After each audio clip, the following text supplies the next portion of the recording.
आज हम लाए हैं आपके लिए एक खास बातचीत बिलासपुर के विधायक श्री त्रिलोक जम्वाल जी के साथ।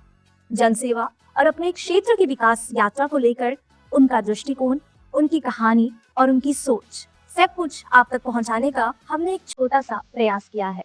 तो चलिए सुनते हैं बिलासपुर के लोगों की आवाज और उनके नेता का नजरिया सिर्फ और सिर्फ इस इंटरव्यू में।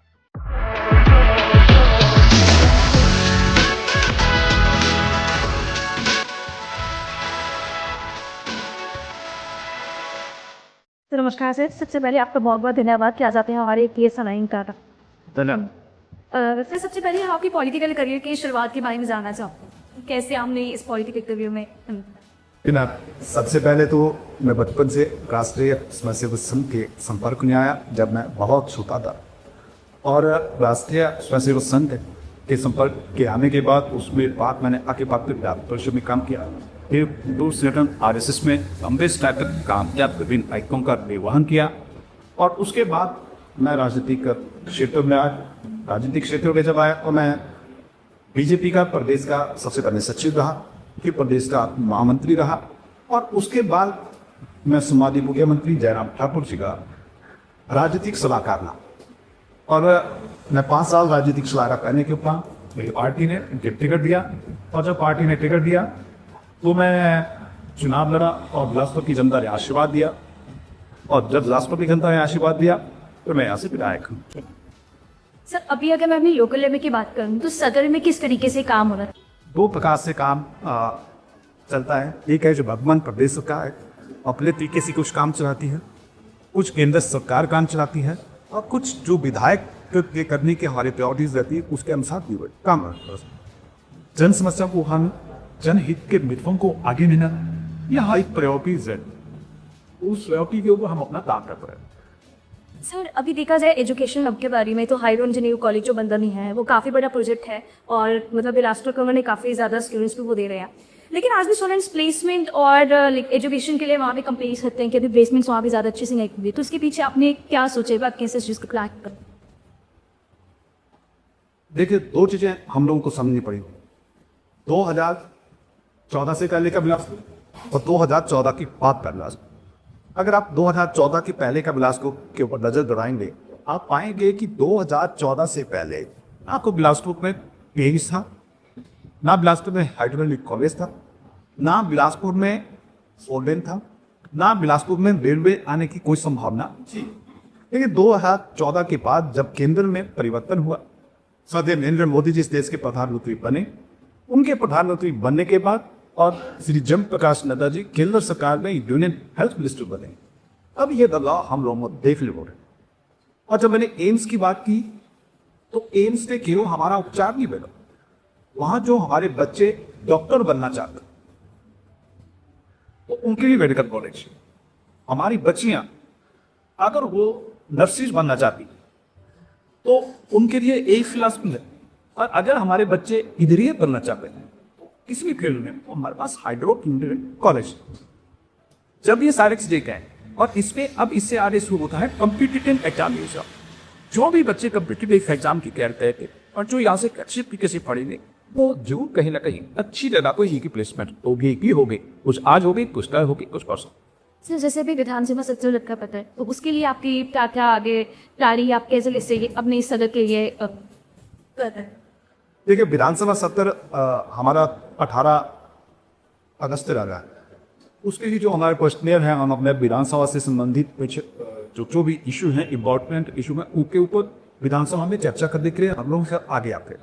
अभी हमारे प्रश्न आजकल लग रहे हैं तो प्रश्न हम लोग डाल में और विधानसभा की तैयारी कर रहे हैं कि जो मेरे बिलासपुर सदर की समस्याएं हैं जिनकी तरफ वर्तमान प्रदेश सरकार ध्यान नहीं दे रही, तो वर्तमान प्रदेश सरकार का ध्यान उस तरफ कैसे अट्रैक्ट किया, तो उसके लिए हाँ सबसे बड़ा जो प्लेटफॉर्म है वो विधानसभा है, उसकी तैयारी कर रहे हैं। नाना प्रकार के इशू हैं, क्योंकि वर्तमान प्रदेश सरकार हर जो इनका पैदान है उस पर विफल हुई।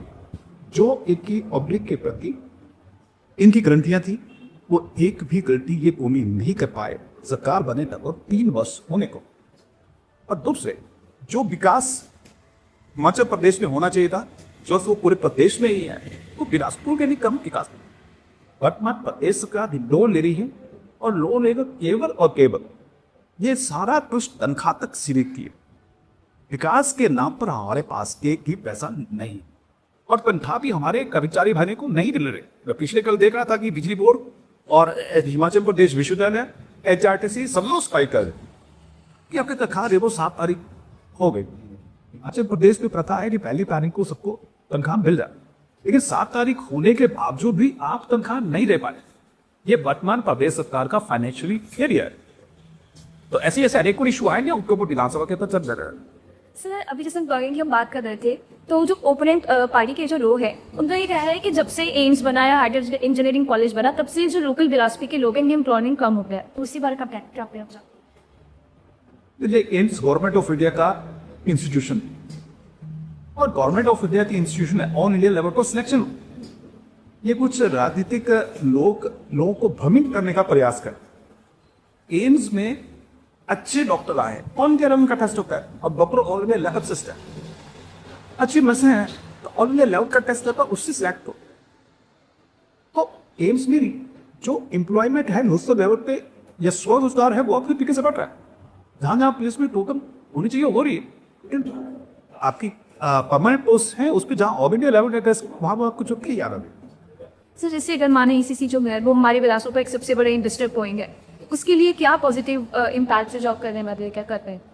ये बर्माया सीमेंट फैक्ट्री श्रद्धेय सांता कुमार जी की देव बिलासपुर शिप। जब स्वर्गीय सांता कुमार जी इस प्रदेश के सम्मानीय मुख्यमंत्री थे, तब उन्होंने बिलासपुर वासियों के सौहार्द और जिससे बिलासपुर की इकोनॉमी में बहुत बड़ा उछाल रहा है। और जब मैं बिलासपुर की इकोनॉमी की बात कर रहा हूँ तो हमारे चाहे ट्रांसपोर्टर भाई हैं, चाहे हमारे उनके सहयोगी ड्राइवर इलेक्ट्रिक भाई हैं, ये सब लोग स्पोर्टिंग स्टाफ, इन सबको रोजगार, सबको स्वरोजगार और सबके जीवन यापन में क्या लोगों को रोजगार मिला। जब लोकल लोगों को रोजगार मिला तो लोकल लोगों को स्वरोजगार भी मिला। वैसे नाना प्रकार की फैसिलिटीज जिस कंपनी के बनने से बिलासपुर में हुई, तभी एक टाइम में एशिया की सबसे बड़ी ट्रक ऑपरेटर यूनियन बना। सर, अब अगर हम थोड़ा सा खेलों की तरफ आ जाए तो नो क्रिकेट का वो हमारे बिलासपुर में है, उसमें हर एक तरीके का स्पोर्ट्स खेला जाता है। तो इसके लिए इन फ्यूचर क्या बड़े लेवल पे कहानी हो सकती है? देखिए, जो दोनों का हमारा जो हमारा मैदान है उसमें नाना प्रकार की सोर्स हमारे को सराहना। हमारे पास क्रिकेट का बहुत अच्छा एक स्टेडियम और उसके सबसे ज़्यादा कंट्रीब्यूशन हमारे श्रद्धेय सांसद सम्मान्य भाई कमराट ठाकुर चुका है, जिनने बिलासपुर को इतनी बड़ी प्रॉपर्टी की और इतना अच्छा स्टेडियम हमारे बिलासपुर में बना। और यहाँ खास तरह के मैच बिलासपुर के स्नून मैदान में हो सकते। और उसके साथ साथ हमारी जो भी सरकारें रही, सब सरकारों ने लोग गाँव रही, चाहे सिंथेटिक ट्रैक की बात है, वाली सरकार ने यहाँ बिछवाड़ा है, वहाँ जितने और ट्रैक बने हैं, बाकी वहाँ जो डेवलपमेंट हुई है, ये सारी सरकारों भी उसमें सहयोग किया है, तब एक अच्छा काम हमारे पास क्या है। बिलासपुर की ऑर्गेनाइजेशन की ये आप क्या करते हैं? ऑर्गेनाइजेशन को एक नेचुरल प्रोसेस, ये जिस तरह को लोगों को स्कोप दिखेगा उस तरफ को हमारा कर देता है। तो लेकिन हमारी प्रायोरिटीज है एम्स की तरफ को अब आगे बढ़ रहे हैं। एम्स हमारा बिलासपुर और एम्स के बीच में 10 किलोमीटर का डिस्टेंस है, उसके बीच में सारा ऑर्गेनाइजेशन तो मैं और साथ ही हमारा मंडी बड़ाईपुर, साथ में हमारा फोल है, इन सारी चीज़ों को ध्यान रखते और इधर हमारा बिलवे ट्रैक जो मैंने कहा केवल 2014 के बाद बना है, ये सारी चीज़ें 2014 के बाद की हैं। तो अर्बनाइजेशन नेचुरल वे में इसका एक्सटेंड हो रहा है, बाकी दिसंबर भी होगा, लेकिन जैसे वो बड़ा प्रोजेक्ट और यहाँ सर, इससे पॉपुलेशन भी बिलासपुर की बढ़ी जा रही है, उससे आप कैसे ये अंतिम हो रहे हो, कैसे इसे आगे प्रयास कर रहे हो? पॉपुलेशन एक वही कंडीशन पॉपुलेशन बढ़ना एक स्वाभाविक नेचुरल है। उसके साथ साथ हमारी एक्सपेंशन भी हो रही है, जैसे जैसे पॉपुलेशन बढ़ रही है उस तरह से एक्सपेंशन भी धीरे धीरे हो रही है। अगर आप एक टाइम में देखेंगे तो यहाँ से चांदपुर का पुल तो चांदपुर का पुल तक पानी पर कुछ नहीं काट, अब उस आना पाया एक कमर्शियल कॉम्प्लेक्स टाइप में या कमर्शियल हब टाइप में डेवलप हो रहा है। वैसे ही हमारा चारों दिशाओं में जिस जिस ऑर्डर की कनेक्टिविटी हो रही है, रेलवे आ रहा है, निश्चित चाहिए भी दो अलग अलग डायमेंशन खुलेंगी, उसमें अलग अलग बन सकते हैं, ऑर्गेनाइजेशन हो सकता है। सीवरेज वाटर मैनेजमेंट या ड्रेनेज के लिए क्या क्या प्रयास? जब मैं माननीय मुख्यमंत्री जी का रणनीति सलाहकार का, तो हमारी सरकार ने जुलाई 2022 में बिलासपुर की सीवरेज सिस्टम फी, उस सीवरेज सिस्टम को फी करने के लिए 100 करोड़ रुपए दिए और उस 100 करोड़ को लगाने के लिए 100 करोड़ को कंप्लीट करने के लिए वर्तमान प्रदेश सरकार अंत तक टेंडर ही नहीं कर पा रही। 3 साल होने को तो सेंटर से हमें पैसा मिला है, लेकिन हम उसको कर नहीं पा रहे हैं। हमें बिजली के ट्रांसफार्मर और उनका अकोमोडेशन उसके लिए से केंद्र ने पैसा दिया है, लेकिन वर्तमान प्रदेश ने टेंडर नहीं करवाया।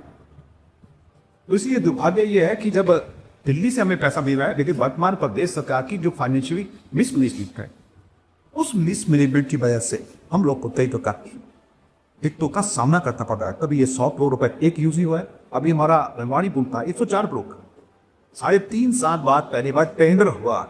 इस सरकार ने 3 साल को केवल टेंडर कराने के लिए ही ले डेवलपमेंट आंसर।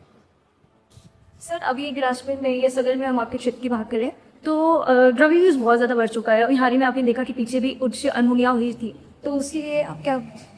देखिए, ड्रग्स अब्यूज ये बड़ा दुर्भाग्यपूर्ण है कि हमारी युवा पीढ़ी चिट्टे की दफ्त ड्रग्स है उसकी तरफ तो अट्रैक्ट हो रही। हमने अनेकों बार इसके ऊपर विधानसभा में चर्चा की, विधानसभा में कुछ एक्ट भी पास हुए, कुछ संशोधन भी हुए, लेकिन बावजूद उसके जो प्रदेश सरकार का रवैया रहना चाहिए, प्रदेश सरकार की जो एडमिनिस्ट्रेटिव विल पावर रहनी चाहिए, इन चीजों को क्रश कर दी। उसमें वर्तमान प्रदेश सरकार कहीं न कहीं फेलियर की तरफ बढ़ रही। ऐसा नहीं है कि अगर प्रदेश सरकार एक बार मन बना ले तो जो हमारे ड्रग पैडलर हैं, बड़े ड्रग पैडलर हैं, उनको क्यों ना क्रश किया। तो प्रदेश सरकार अगर विल पावर बढ़ा ले तो ये बात संभव नहीं, कोई असंभव कार्य नहीं है, ये वही कर सकता है। मेरे प्रदेश सरकार की विल पावर भी है। प्रदेश सरकार पुलिस का जो मिसयूज कर रही है पॉलिटिकल वायबल को सेक्टर के लिए बड़ा दुर्भाग्य। दूसरे, आपने देखा होगा कि हमारे बिलासपुर में इस ड्रग्स को लेके, ब्रश हैंडलिंग को लेके बोले वाले सुपारी क्लिक के केस, उसमें कौन लोग हुआ, कौन लोगों में, क्यों तो सरकार का संरक्षण, क्यों नहीं सरकार उनको सरकार, क्यों नहीं उनको अरेस्ट हो। तो इसलिए मैं कह रहा हूं कि सरकार के संरक्षण में ये सारी चीजें आगे बढ़। अगर सरकार संरक्षण आते, सरकार की विल पावर हो, तो सरकार की विल पावर ऑप्टिमिस्ट अगर उसको एक्सेप्ट करे तो परिणाम भी बात नहीं मास। सर आप अपना पॉलिटिकल करियर और पर्सनल प्रोफेशनल करियर कैसे मैनेज करते हैं पर्सनल लाइफ भी पढ़ने, बिकॉज एज ए पॉलिटिशियन बहुत टफ होता है चीज़ों पर। देखिए, जब आप सार्वजनिक जीवन में हैं तो आपका व्यक्तिगत जीवन नहीं करते। पहले आपका एक, जब आप सार्वजनिक जीवन में नहीं तो आपका घर तक आप सीमित, लेकिन जब आप सार्वजनिक जीवन में आते हैं तो पूरा जो आपकी विधानसभा है वही आपका परिवार है, उसकी देखरेख करना, उसके बाद सुख दुख में शामिल होना, यह हमारा काम है और इसको हम सहज भाव से करते हैं। ऐसा कोई टॉप 3 आपका प्रायोरिटी वर्क है वो जो अभी तक पूरा नाम हुआ हो, इस साल में आपने वो चीज़ पूरी कर दी?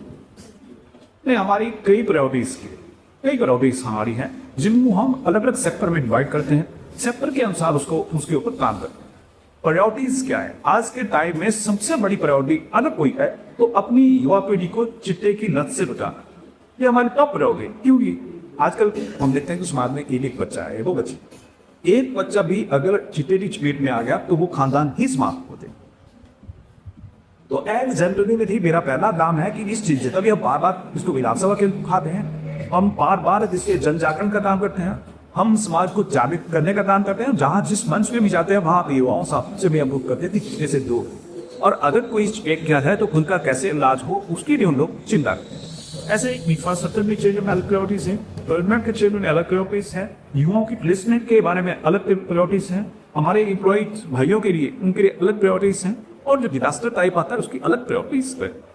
सर जैसे आपका पॉलिटिकल करियर चल रहा है, उससे लिए आप अभी कोई ऐसा में चैलेंज हो जो आपको आ रहा हो? जिंदगी में हर स्टेप पर एक चैलेंज होता है और उसको सहज रूप से फेस करना ठीक है। सर डिजास्टर की बात की तो 2025 डिजास्टर में तो हिमाचल के लिए डिजास्टर में बात नहीं करी, बहुत ज़्यादा डफ रहा है, पे आके आई हैं, तो उसके लिए कैसे गमले पे काम करे जा रहे हैं कि लैंडस्लाइड वगैरह उसे कैसे बचा जाए, या तो एक नदी छवि देके परिवार हुए? देखिए, आपदा एक नाम ही ऐसा है, और इसको हम अंग्रेजी में डिजास्टर 2023 में थी, हिमाचल प्रदेश में आया से डायरेक्ट बनना बहुत हो गया, 22 से 23 में पहली बार आया, और अब 2025 में हमारे मंडी वाले रीजन में कई जगह डिजास्टर की प्रकाश था। लेकिन क्या है कि डिजास्टर में हम लोग राजनीति से पूरा बचते हैं, लेकिन ये भी कटु सत्य है कि 2023 में जहाँ डिजास्टर आया था और वर्तमान प्रदेश सरकार ने जो कमिटमेंट्स की और जो लोगों को वादे किए थे आपको ये करिए वो भी पूरे नहीं। जिन लोगों के घर गिरे थे उनको कहा था कि आपको 7 लाख तक दिए, उनको पैसे नहीं मिले। तो जब जो सड़कें पर टूटी थी उनको कहा था कि हम 3 महीने में 2 महीने में तैयार करके दे देंगे, आज 2 साल हो गए, वो सड़कें टूट नहीं हो। मैं मोटे तौर पर कहना चाहूंगा कि मेरे हर लोग की सड़क, अगर उसमें अच्छी रीडिंग वॉल नहीं लगी तो हर लोग को बाजार के नीचे आ सकता है। तो तब वहां वर्तमान प्रदेश सरकार के मंत्री वहां आए और पीडब्ल्यूडी मिनिस्टर आए, विधानसभा के स्पीकर महोदय वहां आए, लेकिन वो आज तक नहीं हो पाया। और उन्होंने कहा था 2 महीने में हम करके सब कुछ ठीक कर देंगे। लेकिन जब एस्टीमेट बना कि 92 लाख के आसपास, इसको कल कर रहे हैं परसों, वर्तमान प्रदेश सरकार कह रही कि अब हमारे पास पैसे, तो जो 2023 का जो डिजास्टर आया था, विंटेड था, उसके पैसे आज तक नहीं दे पा रहे हैं। तो अभी के डिजास्टर से क्या करना है? एक दूसरे डिजास्टर से निकलने के लिए हम सब लोग को तैयार तत्पर को बैठना नहीं करता है, एडमिनिस्ट्रेटिव रिव्यू और पॉकेट, क्योंकि डिजास्टर का कोई पता नहीं था किधर आएगा, कब आएगा। डिजास्टर इज नॉट डिफाइंड, कहीं भी कभी भी आ सकता है। उससे सरकार को डिजास्टर बीतने का हमारे कारण भी पहले आगे उसके काम करती है। लेकिन डिजास्टर का स्वरूप क्या हो, स्वरूप क्या रहता है, उसको को जाग से जियो। सर हम लोगों को कहना है कि जब से 4 लेन बना तो सब कुछ बाईपास हो गया, बिलासपुर भी बाईपास हो गया, बल्कि एम्स और हार्ट इंजीनियरिंग कॉलेज बिलासपुर के लिए एक बड़ी शान है, लेकिन फिर भी जो स्मॉल बिजनेस ओनर्स हैं या जो मार्केट्स हैं वो ठप हो चुकी है। देखिए, जब भी डेवलपमेंट होती है कई चीज़ों के प्लस होते हैं, कई चीज़ों के माइनस होते हैं। ये कटु सत्य है कि जब खोलेन हमारा बिलासपुर शहर से पार की तरफ से गोली सागर के उस पार से निकला तो कई प्रकार की चीज़ें अपने आप ऑटोमेटिकली उनको शिफ्ट हो गई। जितना ट्रैफिक शहर के 20 से चलता था उसका आप ये मान लीजिए कि 10%, 15% या 20% ही रह गया। 80% जिसको सुंदरनगर जाना है, जिसको मंडी जाना है, जिसको कोलम नानी जाना है, अब वो सब बाईपास हो, तो वो सब लोग बाईपास से प्रयोग। अब धीरे धीरे वहाँ जो है मार्केट बसा स्रोत और यहाँ बिजनेस डीप आए हैं, इसमें मानने में कोई अतिशक्ति नहीं है।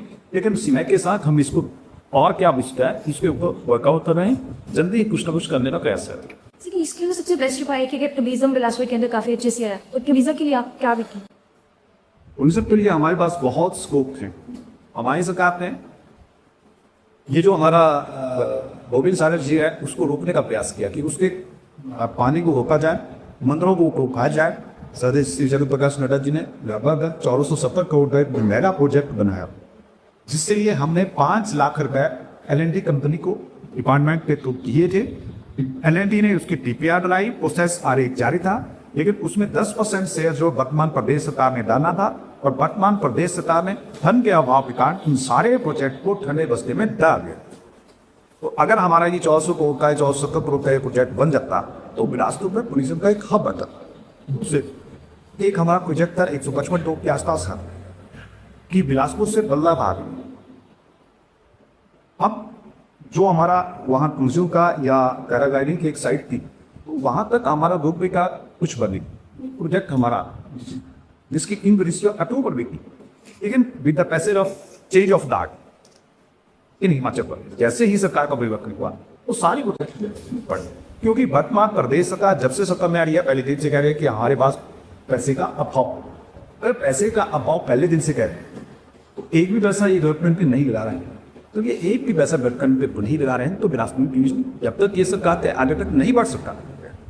जब ये सरकार प्रदेश से जाएगी उसके बाद बिलासपुर में अच्छा टूरिज्म बढ़ेगा। हाँ, जो हमारे प्रोजेक्ट हैं वो भी तभी से चल। सब लोकल स्कूल जाएंगे, छोटे क्षेत्रों में जो स्कूल हैं उनकी इंफ्रास्ट्रक्चर के लिए क्या प्लानिंग करें? अभी तो हमारे सामने सबसे बड़ा चैलेंज अपने लोकल स्कूलों को बचाने का। जब से वर्तमान प्रदेश सरकार सत्ता में आई है इन्होंने लगातार डीनोटिफाई कर रहे हैं इंस्टीट्यूशन। अभी 6 दिन पहले बिलासपुर शहर के 6 स्कूल बंद हैं, प्राइमरी और मिडिल स्कूल। आज के पेपर में लिखा है कि जो +2 स्कूल हैं कुछ नर्सरी है, कुछ को +2 वालों को मैट्रिक करेंगे और मैट्रिक वालों को मिडिल करेंगे। होता सदा ये रहा था कि जो मिडिल वाला वो हाई होगा, हाई वाला सीनियर स्टडी होगा और जहाँ सीनियर स्टडी अच्छे मिडिल चल रहा है आने वाले टाइम में वहाँ कॉलेज की परीक्षा। लेकिन इस सरकार ने जब से सत्ता में आई है डेली कुछ ना कुछ बंद कर, तो ये सरकार को बंद करने में लिए इनसे किसी चीज की कोडिंग भी की जा सके। पिछले 2-2.5 वर्षों से बिलासपुर में एक भी चीज इस सरकार ने एक भी फाउंडेशन स्टोन नहीं किया। उनकी सरकार है मित्रों के लिए काम कर रहे हैं, पैसे का डिस्ट्रीब्यूशन। सर यूथ को आप क्या संदेश देना चाहते हैं? यूथ को केवल एक ही संदेश देना चाहूंगा कि कड़ी मेहनत करें, ड्रग्स से बचें, चिट्टे से बचें। जब भी आप ऐसा कुछ करने का सोचे तो अपने परिवार की तरफ जरूर ध्यान दें कि आपके माता पिता ने इतनी मशक्कत इतनी मेहनत के साथ आपका पालन पोषण किया है और आपसे उनको क्या क्या हुई। और तीसरे, मेहनत का कोई सब्स्टिट्यूट नहीं। मेहनत करें, परिस्थितियां आती हैं चली जाती हैं, मेहनत के आके कोई भी चीज टिक नहीं पाती, तो मेहनत कर कर वही आने जाएगा। मेहनत करें, धैर्य रखें, ईश्वर भाई। Thank you so much, sir, for giving us time today, and you, thank you.